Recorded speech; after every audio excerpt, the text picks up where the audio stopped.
Hello, everyone. Welcome back to another reflection and welcome to the YouTube channel. My name is Furkhan Dandia and I'm a therapist. And today I'll be exploring something that I have noticed quite a bit in society around us, and it can be frustrating. So rather than sitting there in frustration, I felt it was necessary to perhaps explore this further, not only for myself, but then also share it with people. So I did that a little bit recently on my Substack, and I'll talk about it here. But essentially, we're talking about from victim to survivor. And the goal here is to be able to explore the distinction between what a victim is and what a survivor is. And in order to do it, is important to first understand a relational dynamic I have become deeply familiar with through my clinical work, especially in addiction recovery. So I find while I may be seen as a professional or a clinician, I have grown tremendously in this space and have walked away with far more than I often feel like I bring in. I reflect on this principle of abundance, especially when it comes to this topic, that we can all contribute meaningfully. The whole can become greater than the sum of its parts. So, through this work, I've also deepened my understanding of what's known as the Karpman Drama Triangle. So, you can go check it out, but I'll also provide some resources in the description if you're interested. So, this Karpman Drama Triangle, I believe, sits at the core of many dysfunctional relationships and unfortunately underlies a wide range of addictive behaviors. So, I will often remind the people I work with the drama only exists if we participate. And what is this drama? So, the triangle consists of three roles: the victim, the perpetrator, and the rescuer. In many interactions, the same person can rotate through all three. From a compassionate standpoint, people often enter this dynamic unconsciously, which does not minimize its impact. So just because we're not aware of it, it's still playing out, and we're obviously feeding off of it, which then further reinforces the behavior. Over time, many people become familiar with this pattern, and some become attached to the emotional relief that comes from rescuing other people or being rescued.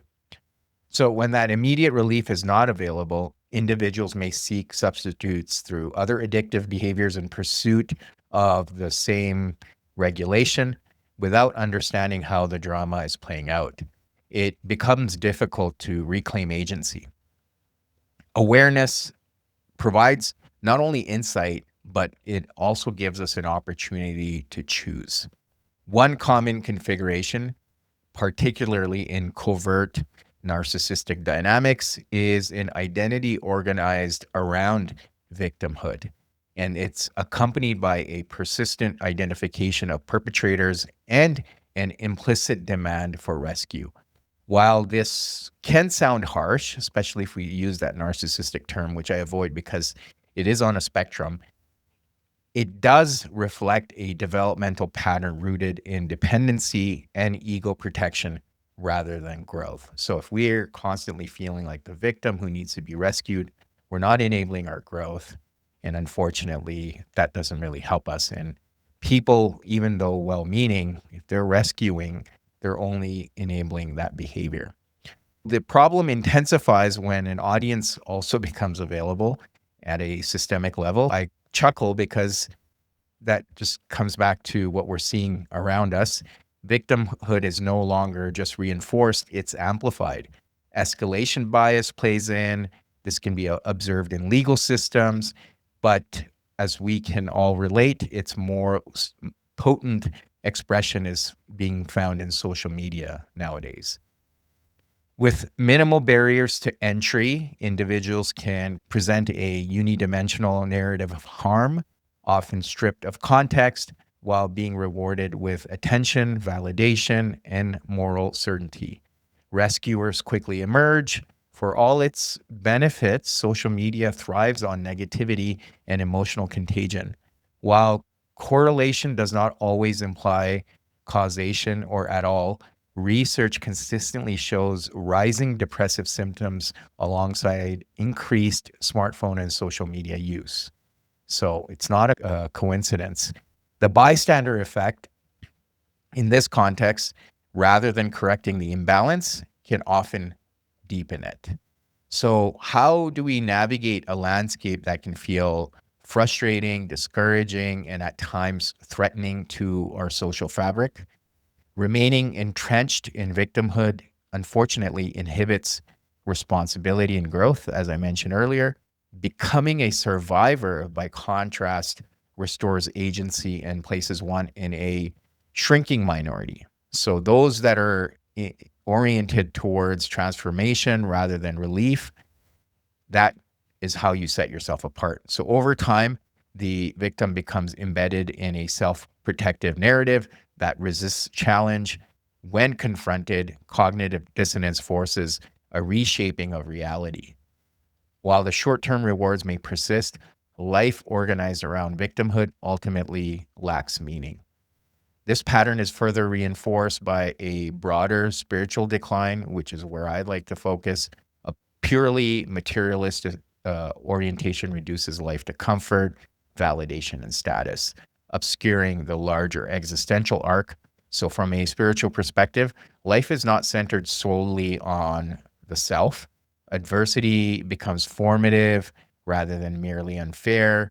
And then connection to a higher power allows one to seek patience, guidance, and even gratitude for the transformation that adversity demands of us. None of this is possible while waiting to be rescued. And history bears out the prophetic figures of the monotheistic traditions endured exile, ridicule, and loss, yet their stories endure not because they complained, but because they remained oriented toward who they were becoming. They sought God rather than validation, purpose rather than relief. As the biblical proverb reminds us, iron sharpens iron. So victimhood can be tempting. It offers immediate relief, attention, and insulation from responsibility. But like any shortcut, it is a trap.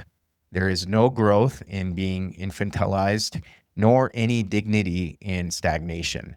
We are meant to feel our emotions and hold space for them, but not surrender our agency to them.